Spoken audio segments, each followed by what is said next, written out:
Bueno, yo vamos al comienzo a la provincia de Plenaria. Sí. Es un verdadero privilegio para el Congreso poder contar con la participación del profesor Johan Fourier, este distinguido profesor por estudios y doctorados en antropología cultural en la Universidad de Montpellier, donde investigó la revitalización de festivales provenzales y la construcción de la identidad cultural desde una perspectiva etnográfica e historiográfica. Posteriormente, ocupó un puesto como profesor asistente de la Universidad de Nantes, en Bretaña, donde inició sus estudios sobre los juegos y deportes tradicionales celtas. Más tarde regresó al sur de Francia como profesor titular y actualmente imparte docencia en antropología urbana en la Universidad Costa Azul en Milán. El profesor Fournier también trabajó como experto para el Ministerio de Cultura de Francia en el ámbito del patrimonio cultural y material y ha participado activamente en la Sociedad Internacional para la Etnología y el Folklore, promoviendo la diversidad lingüística a través de una red francófona. Actualmente es presidente de la Sociedad de Etnología Francesa y de la red del Consejo de Europa sobre Etnología Europea. También ha sido invitado en un gran número de ocasiones por un número de universidades para impartir ponencias plenarias. Finalmente, sus publicaciones más recientes son un número especial de la Journal of Festive Studies, dedicado al tema de deporte y celebraciones, y otra publicación sobre el folclore provenzal que pueden encontrar en la última edición de la revista Culturas que tienen en la bolsa del Congreso. Hoy está aquí con nosotros para presentar un trabajo que lleva por título La culture festive provençale en Canit Petrarque. Vous pouvez commencer quand il le souhaite. Merci, chers collègues. Et je voudrais remercier d'abord l'Académie asturienne et l'Université d'Oviedo, et plus particulièrement Roberto pour son invitation. J'ai passé 3 très belles journées ici à vous écouter. Je parlerai en français, mais vous avez un résumé, et puis il y a des images qui vous permettront, je pense, de comprendre ce que je dis. Le but de cette conférence est de montrer comment une culture régionale correspond à une construction historique qui se fait sur le temps long et qui combine à la fois des regards extérieurs sur cette région et des regards d'acteurs locaux portés sur leur propre culture. Alors que beaucoup d'anthropologues se sont employés à déconstruire de manière critique la notion de culture, mon propos est plutôt d'insister sur la fécondité des regards croisés qui viennent à la fois de l'extérieur et de l'intérieur pour fabriquer une identité culturelle en perpétuelle évolution. Il s'agit donc bien de montrer que la notion d'identité culturelle n'est pas forcément fermée sur elle-même si on accepte de prendre en considération les regards extérieurs qui contribuent à la définir. Je fais donc le pari qu'il est possible d'articuler et de combiner échelle régionale et locale d'une part et échelle globale d'autre part, plutôt que de les opposer. Pour donner un exemple concret de construction historique d'une identité culturelle régionale particulière, et pour mieux illustrer mon propos, je vais me concentrer ici sur un territoire, celui de la Provence, dans le sud-est de la France. Donc la Provence ici, entre Marseille et Nice, et je m'attacherai à un certain type de pratiques sociales, les pratiques festives, les fêtes. Je montrerai comment les fêtes traditionnelles provençales ont été interprétées au cours du temps, construisant à la construction d'un imaginaire culturel spécifique. Et j'expliquerai comment la culture festive provençale, à travers ses différentes actualisations historiques, a amené à élaborer des mythes, tout en mythologie, tout en permettant d'étudier la complexité bien réelle de la société provençale. Pour être le plus clair possible, je présenterai d'abord une approche qui est historique, avant de considérer des aspects plus anthropologiques et plus actuels de mon étude. Et on verra en même temps que cette réflexion est indissociable d'une réflexion plus épistémologique sur ce qu'ont été ou sur ce que devaient être les méthodes d'analyse des sociétés locales dans le contexte de la globalisation. Je vais donc commencer par une histoire de la découverte de la Provence par les touristes, par les voyageurs, car en effet, travailler sur la découverte d'une région, la Provence, et sur la construction de l'identité régionale provençale nous oblige à prêter attention à différents moments historiques au cours desquels a progressivement été construit un imaginaire national. Je commence par le temps des précurseurs, qui est le temps des voyageurs, et puis ensuite le temps des préfets et des administrateurs. Les origines du savoir sur la Provence se perdent dans les récits des voyageurs et des découvreurs qui arpentent la région provençale à partir du XVIIIe siècle, mais aussi dans des travaux encyclopédiques des notables et des érudits. Nous avons par exemple un livre réalisé par le Marseillais Claude-François Achard en 1797 qui propose un tableau général de la Provence, un discours sur son état actuel et, je le cite, une description historique, géographique et topographique des villes, bourgades, villages, hameaux des différentes parties de la région. On est à une époque, au XVIIIe siècle, où la philosophie des Lumières encourage les entreprises de type descriptif et taxinomique, et beaucoup de travaux descriptifs voient le jour. À Aix, entre Aix-en-Provence, à Marseille, à Nîmes, à Avignon, les intellectuels participent déjà à des académies qui promeuvent annuellement, toutes les années, la rédaction de dissertations ou de mémoires ou de rapports. Et ces travaux sont primés dans des concours et publiés par des éditeurs locaux. Ces travaux forment la première couche du savoir qui va être mise localement à disposition des lettrés pour expliquer les spécificités de la région provençale. Ces travaux concernent les ressources naturelles, ils concernent aussi la culture des oliviers, culture des arbres fruitiers, et puis parfois les monuments, et ensuite les mœurs et les coutumes. Les travaux des historiens constituent une base incontournable pour les anthropologues qui veulent comprendre quelle était la nature du regard que leurs précurseurs portaient sur la région. Michel Vauvel, un historien d'Aix-en-Provence, a porté sur les fêtes révolutionnaires provençales de nombreux travaux et il démontre que les premiers voyageurs considèrent la région comme exotique. Donc il y a l'exotisme. Alors Vauvel a beaucoup travaillé sur un paravent, c'est un objet donc, qui décrit la fête Dieu. On a parlé beaucoup dans cette conférence de la fête du Corpus, hein, c'est ça, la fête du Corpus, on appelle ça la fête Dieu en Provence. Et là, vous voyez un paravent qui figure toutes les composantes toutes les composantes de la société, toutes les professions, les corporations de pénitents, toutes les couches de la société provençale. Et là, on a une première façon de comprendre qu'est-ce qu'est la Provence. Il y a aussi, autour de la fête Dieu d'Aix-en-Provence, étudiée par Michel Vauvel, des figures particulières. Ici, les chevaux jupons, hobby horses en anglais, je ne sais pas comment on prononce ça, cavale. Zaibadzin, non en basque, je crois, il y a un terme. Hein, donc, les chevaux jupons. Donc les farces de la fête Dieu, du Corpus, sont les premières images que les livres nous donnent de la Provence. Hobby horses, les angels and devils, hein, les anges et les démons. On a vu ce matin communication de M. Angel qui nous a parlé aussi des mascarades ici à Oviedo. Donc c'est une culture populaire traditionnelle qui se met en place.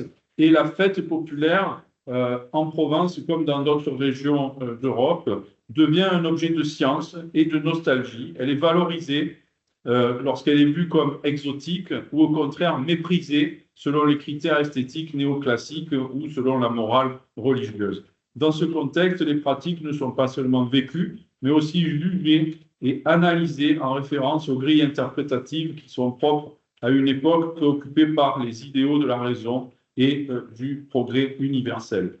Ensuite, comme vous le savez, en France, il y a le moment de la Révolution française en 1789 qui va introduire une rupture, mais aussi encourager beaucoup de travaux, notamment donc, sur les cultures locales. Et il va apparaître une catégorie de textes vers 1820-1825 qu'on appelle les statistiques, mais qui ne sont pas des statistiques sociologiques, qui sont en réalité plutôt des descriptions qui anticipe déjà la démarche ethnographique et la démarche anthropologique. Il s'agit de compilations de monographies communales qui sont commandées par le gouvernement et qui décrivent des aspects physiques, sociaux et moraux de la réalité locale. Les statistiques apportent à cette époque, il y en a pratiquement dans chaque département, dans tous les départements constitués par les révolutionnaires. Les statistiques apportent des connaissances sur le milieu, l'économie, le commerce, la structure sociale, les pratiques, les croyances locales. En général, ce sont des textes qui sont rédigés avec l'aide des maires, donc les maires des communes, sous les ordres du préfet, rédigent des descriptions des pratiques culturelles et donc il y a là une nouvelle couche de savoir sur la Provence, sur la région, qui, on le voit, est construite par les nouvelles élites politiques qui sont issues de la Révolution française. Et la lecture de ces lettres et la lecture de ces statistiques est très importante pour nous parce qu'elle permet de documenter la culture populaire régionale. Ensuite, au XIXe siècle, le discours sur les richesses et les traditions régionales va être progressivement abandonné par l'État central, par l'État-nation, qui se soucie surtout à cette époque d'unification nationale. Et ce discours sur la culture régionale va être récupéré par les folkloristes. Et en Provence, nous avons une date très importante qui est en 1854, la création du Félibrige. Ici, vous voyez sur cette image les 7 poètes fondateurs du Félibrige autour de Frédéric Mistral, qui donc ont été très importants, ces poètes, pour apporter une attention de plus en plus grande à la culture régionale provençale. Il y a à la même époque en France 2 grandes organisations académiques. Il y a l'Académie celtique, qui est plutôt en Bretagne et sur la partie atlantique de la France, et qui s'intéresse aux cultures régionales bretonnes et atlantiques. Et puis le Félibrige, c'est un peu comme l'Académie de la Provence ou l'Académie du monde méditerranéen français. Et il va y avoir là-dedans donc des poètes, mais aussi des chercheurs, des ethnologues. Et Frédéric Mistral, dont on a ici les dates de naissance et de mort, est resté très important. Enfin, le Félibrige existe encore aujourd'hui et participe à la promotion de la culture régionale provençale. Donc, l'idée, c'est pour les intellectuels du Félibrige de lutter déjà contre la globalisation, contre la mondialisation, contre ce qu'ils considèrent comme étant un risque de disparition des cultures régionales. Le régionalisme provençal du XIXe siècle est ambivalent parce qu'il est à la fois novateur, il veut provoquer une prise de conscience de l'importance de la région pour l'avenir, mais il est aussi conservateur puisqu'il essaye de garder vivantes les coutumes des paysans locaux et les coutumes des anciens provençaux. Donc les Félibres, les membres du Félibrige, poètes, vont réinventer une Provence rurale, idyllique, utopique, à l'époque même où cette Provence disparaît sous l'effet conjugué des nouveaux moyens de transport et de télécommunication, de l'unification scolaire et administrative, de l'industrialisation, de l'urbanisation. Donc il y a dans ce travail de construction de l'identité provençale par les Félibres une certaine mythification de la ruralité et une réinvention des traditions régionales. Et de nombreuses fêtes vont être créées par Frédéric Mistral à la fin du XIXe siècle. Et aussi un musée qui reste important, que Roberto, tu as visité à Arles, je pense, l'an dernier, donc le Muséum Arlatin.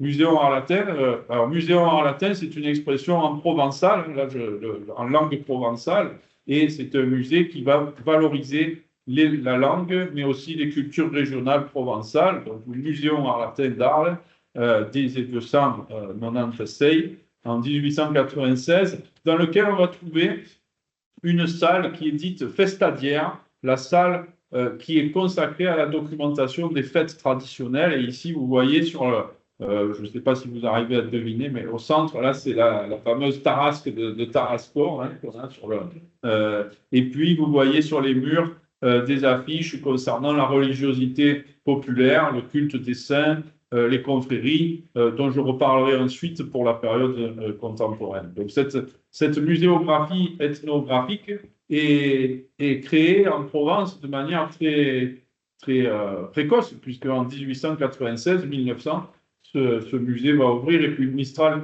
en fait, bénéficie de l'argent qui lui vient du prix Nobel. Il est le premier Français à obtenir le prix Nobel, et il l'obtient avec son œuvre en langue provençale, donc, ce qui est tout à fait important, hein, c'est une valorisation très importante de la langue provençale. Dans les thèmes que Mistral développe au Musée en latin, il y a des dioramas présentant la culture régionale, des scènes de culture régionale. Ici, le repas festif de la Nativité, hein, le repas de Noël, qui est mis en scène comme ça dans ce musée. Mistral crée aussi des fêtes. Ici, la fête du costume, qu'il appelle la fête virginenque, parce que c'est une fête qui s'adresse aux jeunes femmes et qui est une fête qui reprend dans l'imaginaire de Frédéric Mistral, donc du poète Frédéric Mistral, c'est une fête qui reprend les fêtes grecques, les fêtes de l'Antiquité grecque. Il y a toute une réflexion chez les faits-libres et les poètes du XIXe siècle, une réflexion romantique, on a parlé de romantisme hier aussi, donc une réflexion romantique sur la résurrection des fêtes grecques, des fêtes antiques dans les fêtes récentes. Et bon, donc ça c'est à Arles, Mistral qui distribue aux jeunes filles du pays d'Arles un diplôme pour leur participation à ces festes virginenques. Donc Mistral a eu un rôle très, très important, si vous voulez, avec le Félibrige, dans la construction de l'identité provençale, et nous bénéficions bien évidemment en Provence de cet héritage ancien avec cette valorisation de la culture régionale qui date des folkloristes et des ethnologues du XIXe siècle.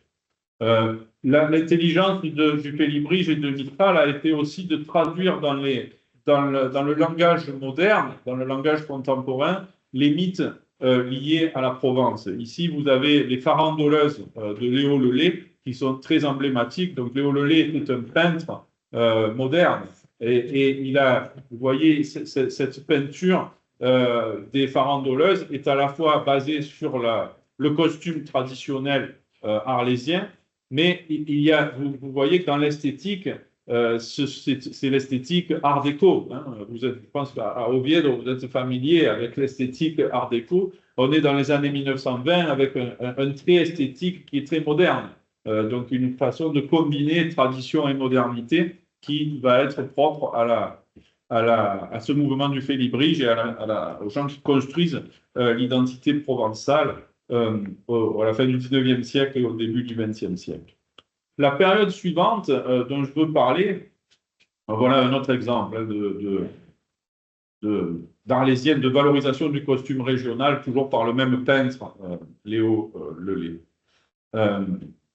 La période suivante dont je veux parler, c'est en 1938, lorsque des ethnologues parisiens vont décider de choisir un village provençal qui s'appelle Barbantane pour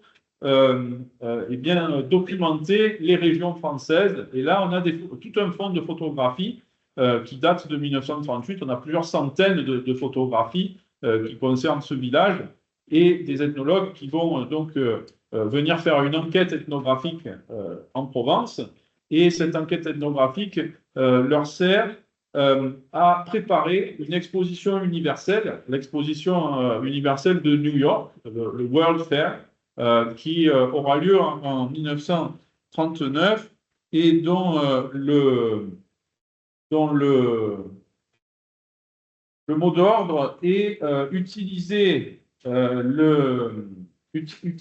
culture traditionnelle pour imaginer le monde de demain. voilà encore un mot d'ordre qui est très actuel aujourd'hui, hein. Nous avons envie aussi aujourd'hui, je pense, d'utiliser nos traditions pour construire le monde de demain. Et le World Fair à New York en 1939 s'intitulait Building the World of Tomorrow. Et les pays qui avaient des pavillons dans ce World Fair, dans cette exposition universelle, bien documenter la culture régionale et aller présenter ça à New York. Donc on a des images ici de costumes régional, toujours le costume d'Arles, des farandoles, donc ça c'est la danse provençale, vous voyez, on a un musée de la danse qui avait été préfiguré à cette époque. Donc, voilà quelques images de danse, des groupes de danseurs provençaux avec leurs instruments de musique traditionnels qui sont le galoubet et le tambourin. Voilà, donc ils sont là, par montagne. Et des harnachements de parade. Je vous montre ça parce qu'on en parlera ensuite. C'est des colliers pour les chevaux, hein, dont on va reparler ensuite. Donc, c'est la première fois que les ethnologues commencent à s'intéresser à ces éléments de la culture matérielle. Et ben, il se trouve que là, ce sont plutôt des gens de l'extérieur, des ethnologues parisiens, qui viennent là documenter, hein, un peu comme les Madrilènes qui viendraient documenter la culture asturienne. Hein. On est dans la même situation. Vous savez, Paris est très lointaine et en même temps très dominante par rapport à Marseille ou à Avignon. Donc, les harnachements de parade. Voilà, ici aussi, ça c'est des photographies qui ont été prises à cette époque-là, qui montrent les couvertures des chevaux, hein, qui sont utilisées pour certaines fêtes populaires. Hein, donc on va en reparler. Et voilà une image de Georges-Henri Rivière, le fondateur du Musée national des arts et traditions populaires, qui arrive à New York en 1939 et qui va donc mettre en scène la culture provençale.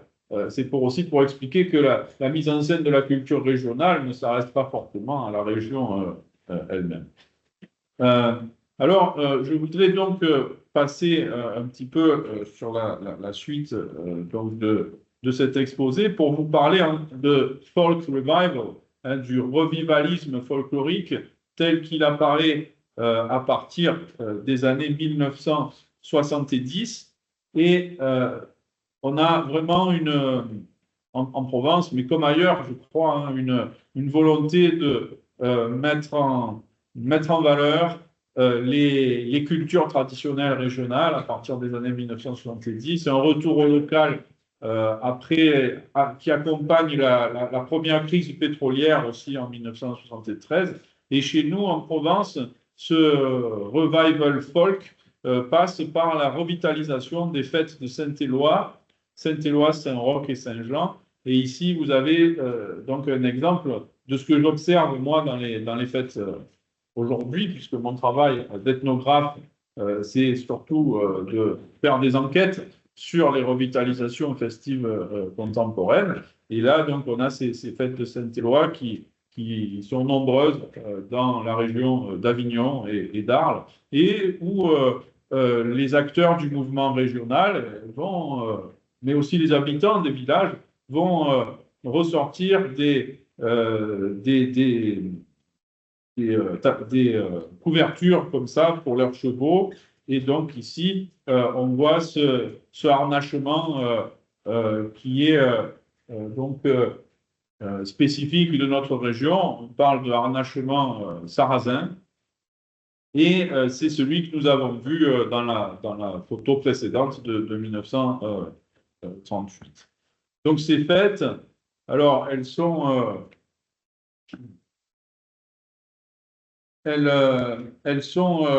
marquées par une reconstruction, avec des festivités qui ont une connotation régionaliste ou localiste et qui mettent en avant la notion de maintenance des traditions. Il faut maintenir les traditions. Donc ça commence, là, il y a une fédération des fêtes de Saint-Éloi qui est constitué en 1970, et ça va constituer le point de départ d'une nouvelle vague de prise de conscience de la culture régionale provençale, où les ethnologues vont participer à la prise en charge de projets culturels, qui sont ancrés sur le territoire local, ce qui va donner un sens nouveau à l'ethnologie régionale. Concrètement, la persistance de ce champ d'intérêt de l'ethnologie régionale va aussi se traduire par la mise en place d'équipements culturels comme les ethnopoles. Nous avons donc plusieurs musées en France qui ont le label Ethnopole, et les ethnopoles vont participer à la valorisation de la culture, des cultures régionales.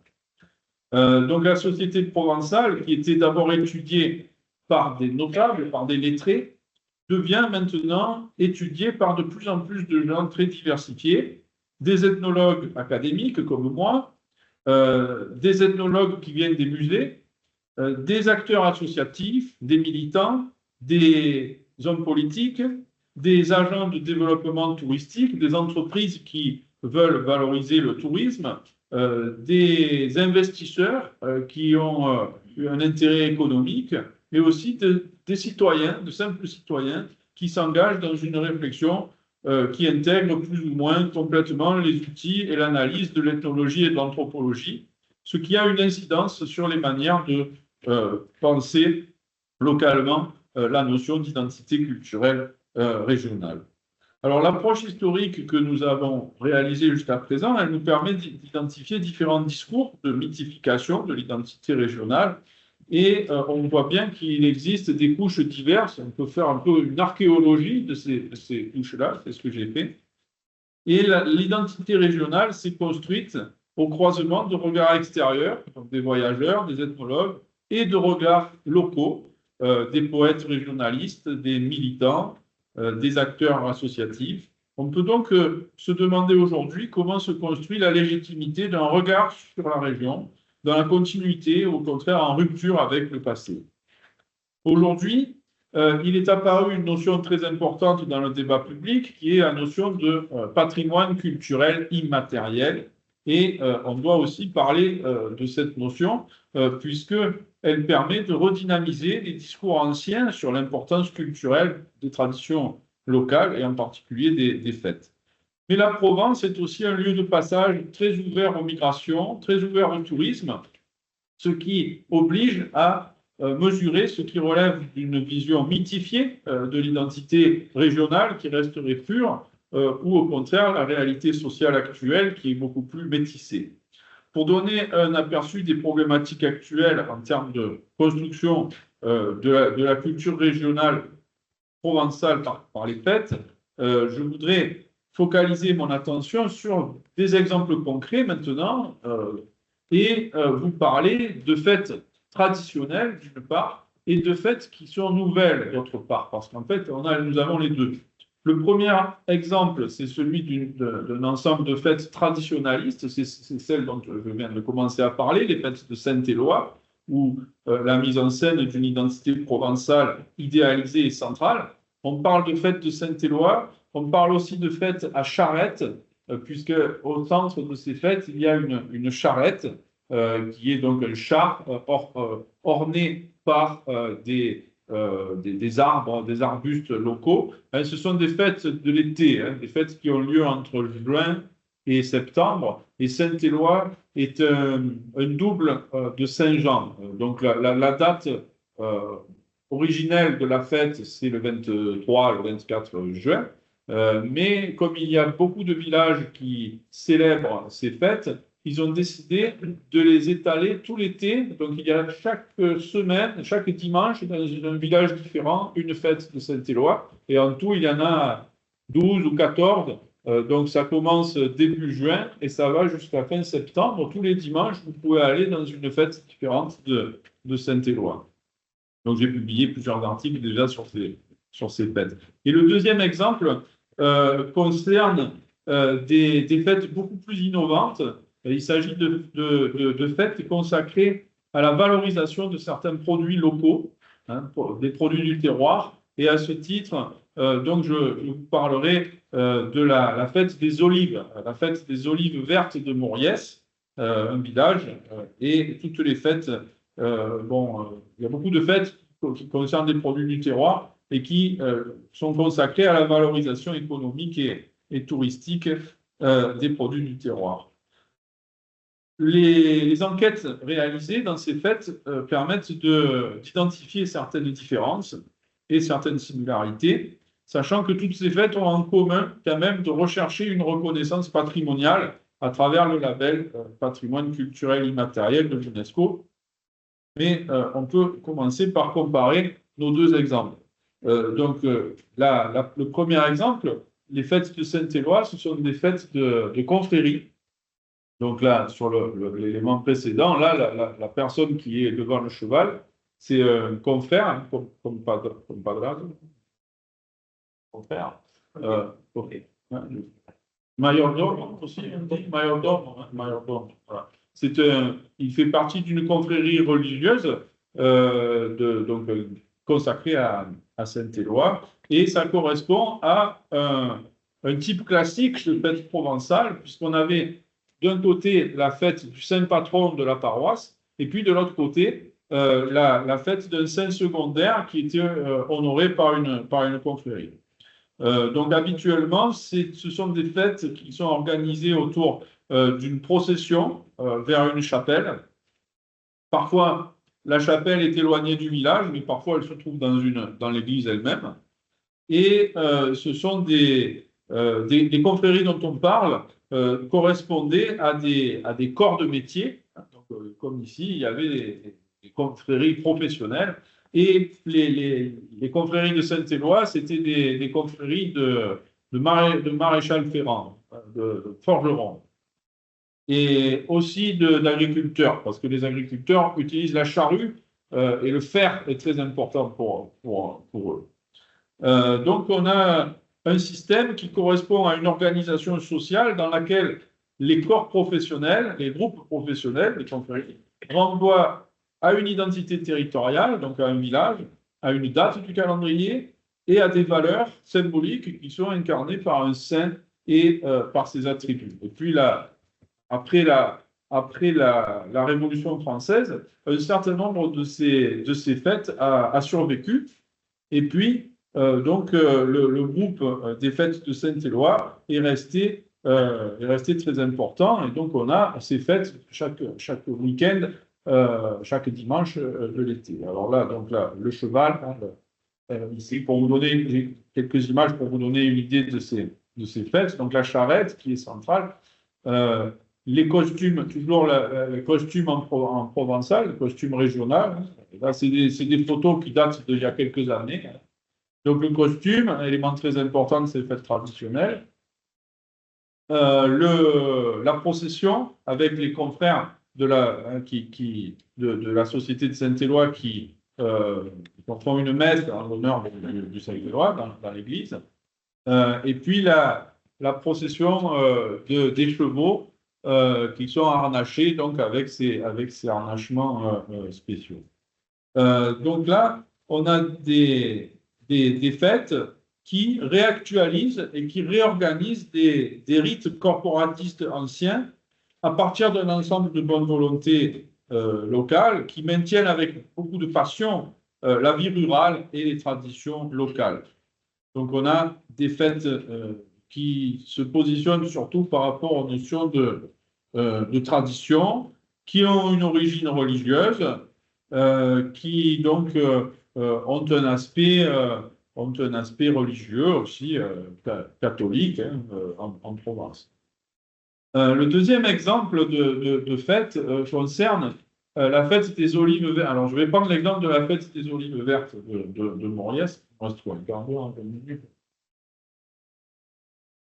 Donc, je vais prendre un deuxième exemple contemporain à partir de mes enquêtes. C'est la fête des olives vertes de Mauriès, qui est une fête thématique. Ce n'est pas une fête religieuse, c'est une fête qui concerne une thématique, les olives. Les olives comme un thème. Alors, il ne s'agit pas d'une fête ancienne, il ne s'agit pas d'une fête réinventée non plus, il s'agit d'une fête inventée qui a été créée de toutes pièces dans la seconde moitié du XXe siècle, exactement en 1968-1970. C'est une fête qui n'est ni patronale, ni corporatiste, et qui se réclame d'un thème explicite, donc fête des olives vertes de Mauriès, alors que les fêtes anciennes avaient des prétextes sociologiques qui les ancraient dans une communauté corporatiste ou congrégative ou communale. Les fêtes récentes ont des prétextes thématiques qui vont permettre, et pourquoi? Parce que ce thème est plus ouvert et il va permettre à n'importe qui de participer. Vous comprenez? Si vous êtes touriste, si vous êtes nouvellement arrivé dans la ville, vous pouvez toujours fêter l'olive. Pour fêter Saint-Éloi, c'est différent. Il faut faire partie de la confrérie, il faut être catholique, c'est plus limité. Donc, dans la région qui nous intéresse, en Provence, les thèmes les plus fréquents sont liés aux produits du terroir, au savoir-faire, aux animaux ou à la culture régionale. Donc, dans la catégorie des produits du terroir, nous avons des fêtes de l'olive, des fêtes de l'huile d'olive, des fêtes du foin, des fêtes de la pomme. Et en général, ces produits régionaux sont aussi ceux pour lesquels des procédures de labellisation, appellation d'origine contrôlée, DOP, DOC, ont été aussi imaginées. Il y a des fêtes du vin, des fêtes de la vigne. Et en même temps que ces produits, les personnes qui les élaborent sont mises à l'honneur. Donc les mouliniers, les fabricants d'huile, les vignerons, les vendangeurs, les agriculteurs sont présentés avec leur savoir-faire spécifique. D'autres fêtes concernent en particulier des savoir-faire, donc le costume régional, la vannerie, bon, il y a tout un ensemble. En fait, il y en a des dizaines, des dizaines et des dizaines. Beaucoup. Donc mon travail est aussi de les étudier, ces fêtes.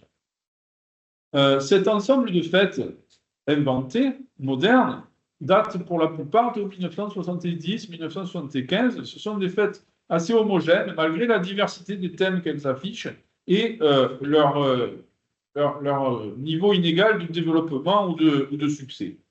Elles ont été en général conçues grâce à des initiatives locales, associatives ou municipales, et elles ont en commun des références constantes à la nature et au passé, ainsi qu'aux valeurs qui sont véhiculées par ces deux notions.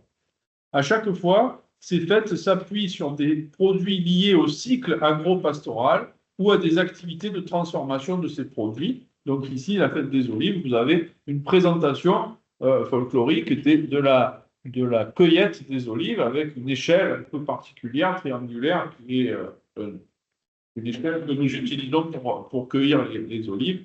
Et puis voilà, une mise en scène de la cueillette. Donc chaque fois, il s'agit de réveiller l'imaginaire associé à la nature et au passé, tout en sollicitant la coopération des professionnels, donc les fabricants d'huile et les mouliniers, et en s'ouvrant sur l'extérieur, sur la société extérieure, grâce à un travail de conception qui touche à la fois l'identité et l'économie locale. Parce qu'il faut, c'est à la fois de l'identité culturelle, mais c'est aussi une bonne affaire du point de vue économique et touristique, bien sûr. Alors, cette fête des olives vertes, elle a été lancée en 1968 et elle s'est d'abord concentrée autour d'un bal. Et les olives n'étaient qu'un prétexte.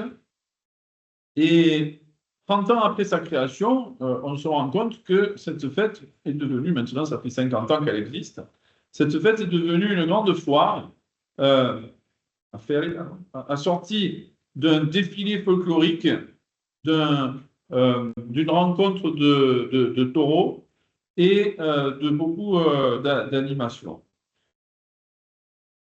Évidemment, avec la mode qui existe pour le régime méditerranéen et l'huile d'olive, il y a eu beaucoup de succès autour de cette fête. Alors, je vous montre ici quelques images du défilé et vous constaterez qu'il y a de l'innovation en même temps. Donc là, on utilise un vélo qui date peut-être du début du XXe siècle. Ici, on présente les coutumes des marins. Vous voyez qu'il y a un bateau qui est présent, qui est tiré par le cheval, ce qui est un peu spécial. Pensez qu'on peut mettre un bateau sur la terre. Comme ça. Ensuite, la charrette qu'on avait vue dans la fête de Saint-Éloi, eux, ils la font, mais avec des ânes. C'est une charrette ironique, si vous voulez, une charrette parodique, avec des ânes, et puis elle tire un chariot d'olivier.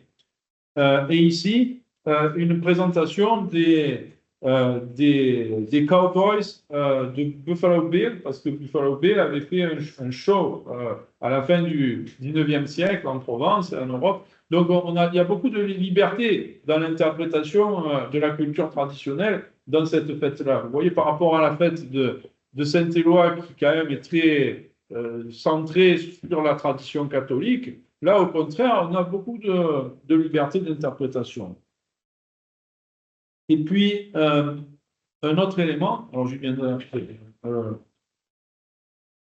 oui, un autre élément important de cette fête qui a commencé à apparaître dans les années 1990, à côté du défilé, c'est les concours, les compétitions. Alors, il y a une compétition de cassage d'olives. On a utilisé un geste technique local qui consiste à prendre les olives et à les casser, comme ça, vous allez voir. Donc là, c'est les enfants qui cassent les olives sur un podium.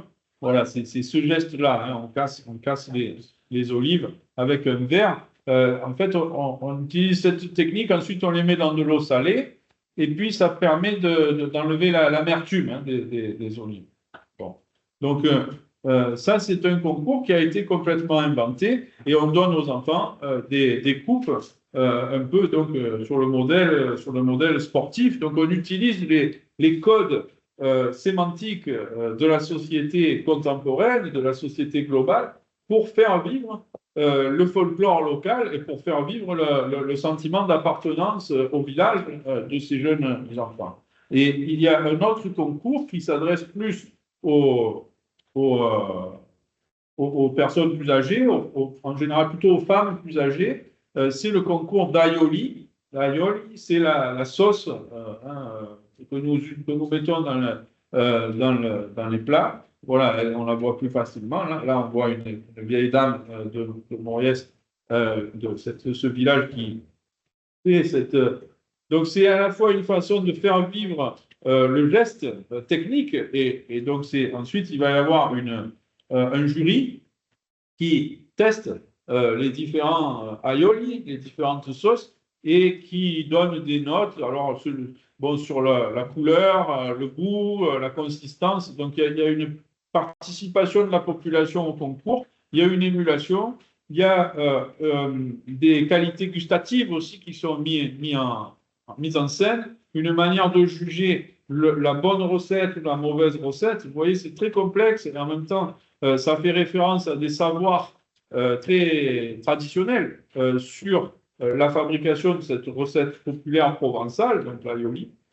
Mais le concours et toute cette séquence de la fête sont inventés. Il n'y a jamais eu de concours d'aioli et de concours de cassage d'olives, encore moins, dans la société provençale traditionnelle. Alors, donc voilà, deux exemples qui vous permettent de comprendre que dans un cas, on reste sur une approche très focalisée sur la tradition, avec les fêtes de Saint-Éloi, et puis dans les fêtes des produits du terroir, on a beaucoup d'éclectisme, hein, beaucoup de diversité, en fait, avec des animations très diverses, puisqu'on va trouver, en plus de ça, je ne vais pas donner de photographie, mais des véhicules de collection, des voitures anciennes, un concours de chiens, une exposition d'œuvres de peintres locaux, la fête foraine, les boules, la journée bouliste, le défilé folklorique, Encierro, la messe, le concert du soir, le bal, donc beaucoup de choses. Donc, ce que je voudrais tirer de cette comparaison entre deux fêtes en apparence semblables, hein, puisqu'elles sont toutes les deux basées sur la valorisation de la culture locale, mais en réalité différentes, puisque vous voyez qu'elles ne sont pas construites de la même manière. Donc, ça nous indique que des éléments très semblables de la culture festive régionale peuvent être valorisés d'une manière très différente.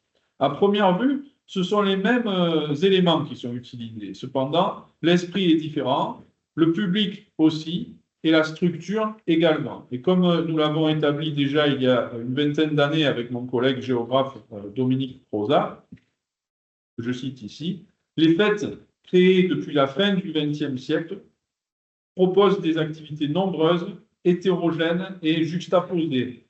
Comparer les fêtes de création ancienne et de création récente révèle que les fêtes anciennes sont relancées en respectant à la lettre un programme qui rassemble les participants dans un seul espace unifié par le rituel.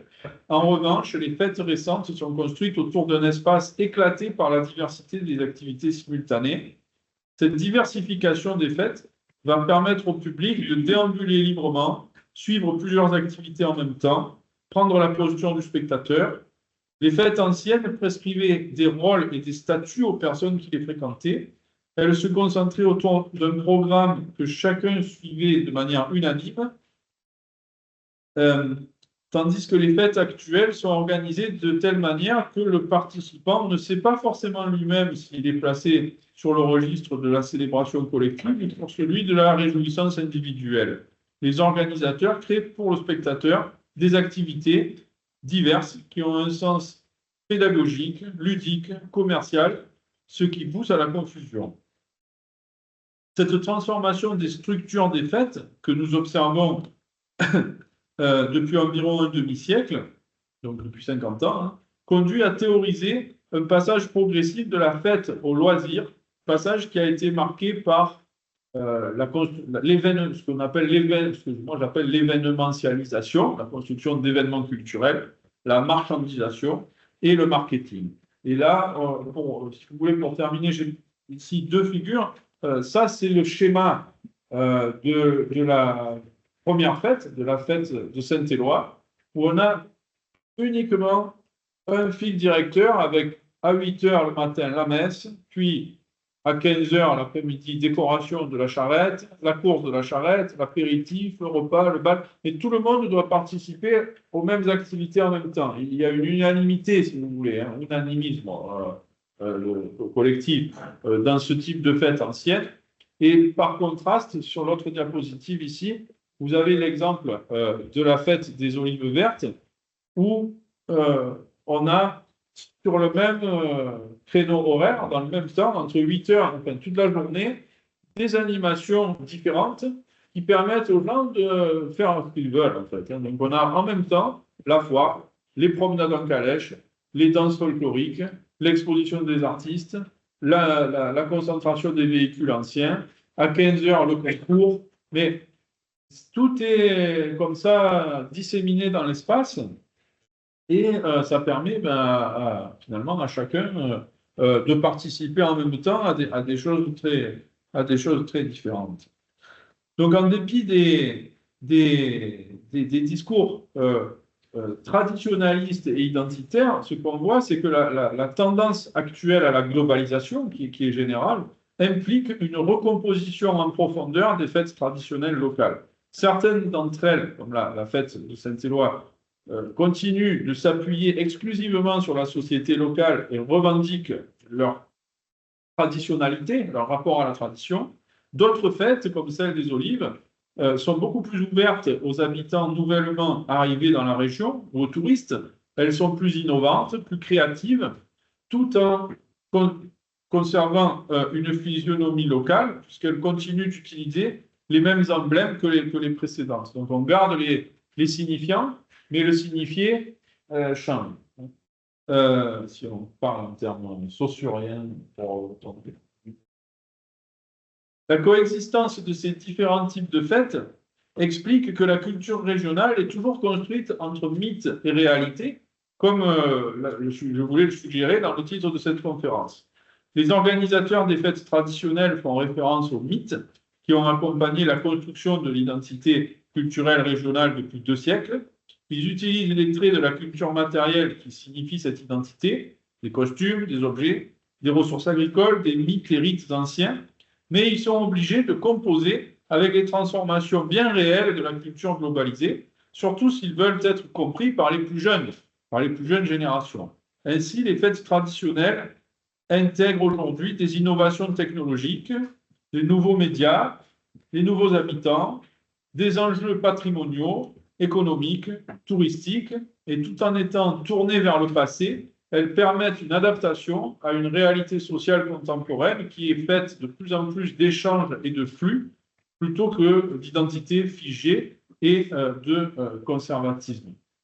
Donc voilà un petit peu ce que je voulais partager avec vous, en espérant que vous ayez pu comprendre l'essentiel de mon propos, malgré la différence linguistique, mais je crois que nous parlons des langues latines, des langues romanes, et que peut-être vous avez pu suivre ma proposition. Donc merci encore pour votre invitation. Je m'arrête là.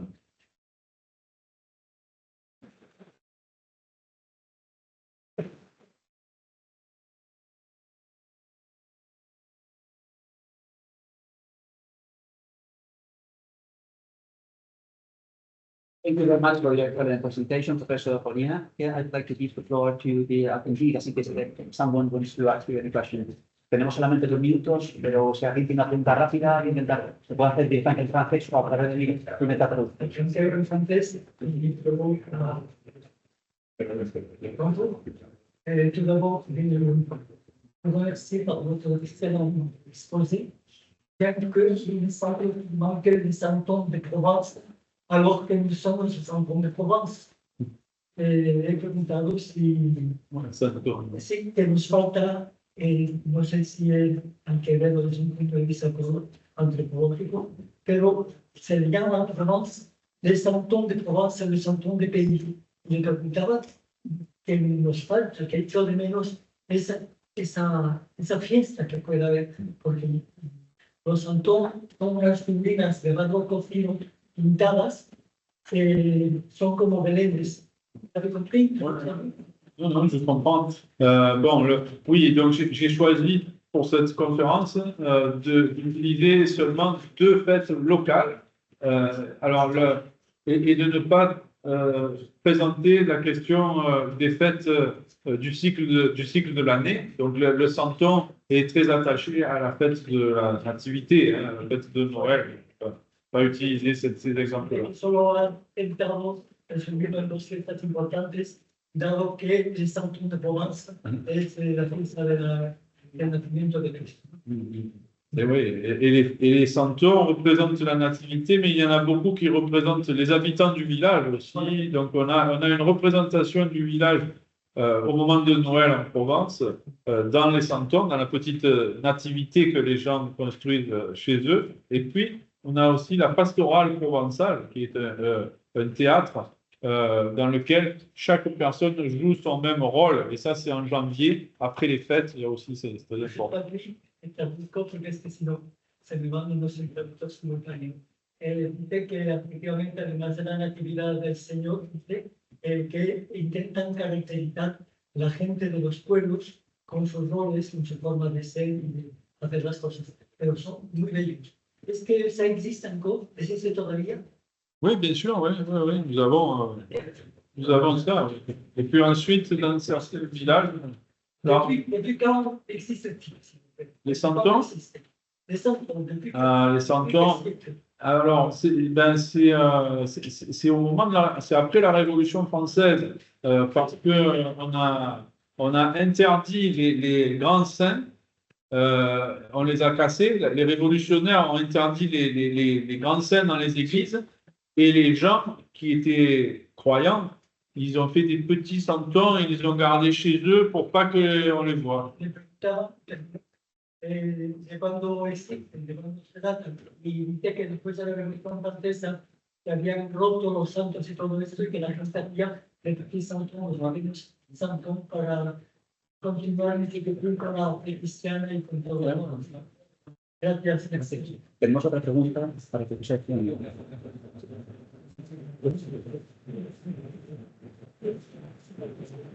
Tenemos una pregunta rápida y C'est une petite question. Quel est le rôle de la langue occitane dans tout ça? On le fait en français ou en occitan? parmi les militants, les personnes qui relancent les fêtes, il y a beaucoup de gens qui sont aussi des militants provençalistes, occitanistes, qui participent à... oui, évidemment, les deux choses sont liées, avec des différences quand même du côté provençal, une version plutôt plus traditionnaliste, et du côté du Languedoc, à Montpellier, des choses qui sont plus créatives. Donc les occitanistes vont être vont plus inventer à partir du folklore traditionnel. Les Provençaux, ils vont être plus traditionnalistes. Hein, c'est une tendance. Hein, bon. Thank you very much for your attention and for having accepted our invitation to be here with us today. Gracias.